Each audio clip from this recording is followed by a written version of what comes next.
Hi everyone, thanks for joining Let's Talk with Shayna. I'm Shayna, and today we're going to be talking about chapped lips, dried lips, what can cause them, and how can we help them. But while I have you here, I want to tell you about our amazing 10% off discount code that you can use to get 10% off your entire order. It is all capital letters, no spaces, Shay, just like my name, and that'll give you 10% off everything in your order. Just make sure that you are putting that in the discount code box at your checkout. So let's first talk about what causes dried lips. So the first thing that I can think of is environment. So where you live in the world and what kind of weather you personally experience. So the first one that you can think of that everyone almost always assumes is cold, dry months of the year. So if you are like me and live a little further up north, the winter is inevitable. You're gonna experience cold, dry weather, no matter what. But something that a lot of people discredit is also windy environments can cause chapped lips. So if you're further south and you live in a dry, windy environment, you're likely going through a lot of the same things as we would up north during the winter. Now, the reason why this happens is because the thinnest part of your skin is your lips. So if there's anything out in the world that is going to affect your skin, your lips are going to be the very first place to see it. So that's why your lips are so sensitive to the weather and to the environment that you live in. Some other causes might be if you're licking your lips a lot. I realize that people think that saliva is something that's going to soothe their chapped lips, but saliva actually does have drying properties when it comes to your skin. So it is a temporary fix. If you're licking your lips because your lips are dry, it feels nice in the moment, but it is in turn going to be drying your lips out in the long run. So it's kind of one of those temporary fixes that are doing more harm than good. Next, if you're eating too much spicy food, or if you smoke or drink alcohol, those are both things that can dehydrate your skin. Next, there is matte lipstick. If you are wearing too much matte lipstick, the thing that they do to achieve the matteness of those lipsticks can be drying to your lips. So if you're only wearing it occasionally, here and there, you should be okay. But if you're wearing it like every single day, multiple times a day, you're reapplying it, that can be really, really drying to your lips. Certain medications can do that just as a side effect. And last but not least, it is a general sign of dehydration. So you want to make sure that you are drinking lots and lots of water to keep your lips feeling full and plump and not super duper dry. Now, I want to talk about some things that you can do to help yourself in these situations, because sometimes it's inevitable. As I said, with the weather, you can't avoid it because you might live in that location of the world that experiences that kind of weather.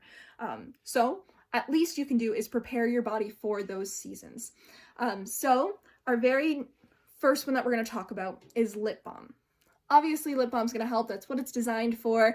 But you do want to make sure you are using it within moderation, because if you're putting on thicker lip balm, it's not going to do much of a difference than if you were to put on just a little bit, because either way your body is still working with the lip balm, whether it's a little or a lot, but you want to make sure that you are also doing something else to help your lips, specifically from the inside out, which leads me to the next one.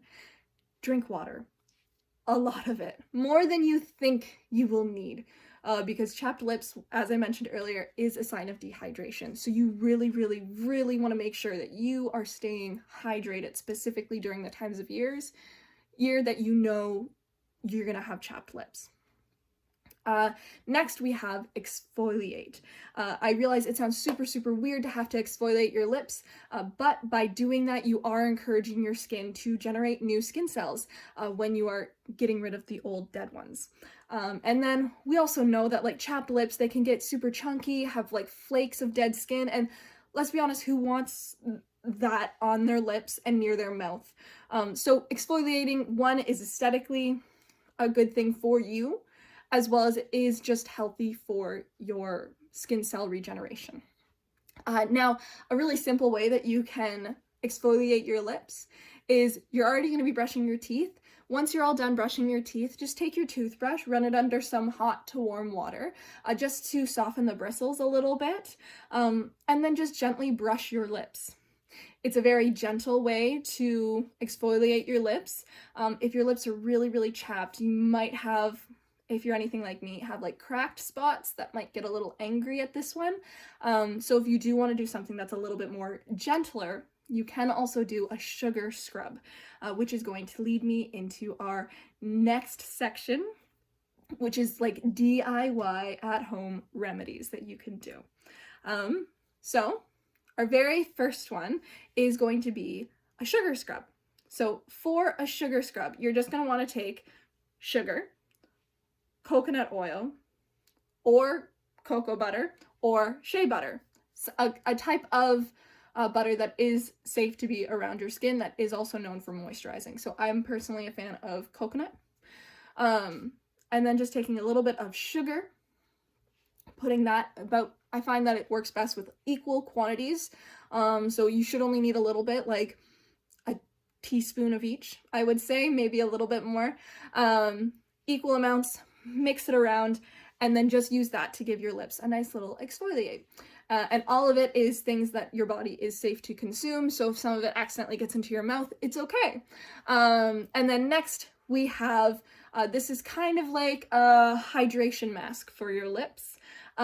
So you take raw natural honey and jelly, petroleum jelly. Not jam jelly, petroleum jelly. Equal portions of that as well. And you can use that as like a moisturizing mask for your lips. Honey has a lot of really good antibacterial effects to it and healing properties. And if your lips get super, super chapped like mine, you're gonna have like cracks and opens, and it's not a good time. So having that antibacterial treatment while also encouraging healing and skin cell growth is always good. So have an exfoliating treatment such as a sugar scrub or brushing your lips very gently, along with a deep moisture treatment for your lips. So those are the only two DIY home remedies that I have for you in my own practice that I use. But if you have any of your own, definitely make sure to leave those in the comments, share them with everyone. I'd love to hear them myself, as this is something that I personally experience as well. This is something I struggle with. And once again, if you do have any questions, feel free to leave those in the comments as well. And that's all from me today. So thank you for joining Let's Talk with Shayna. Have a great day. Bye-bye.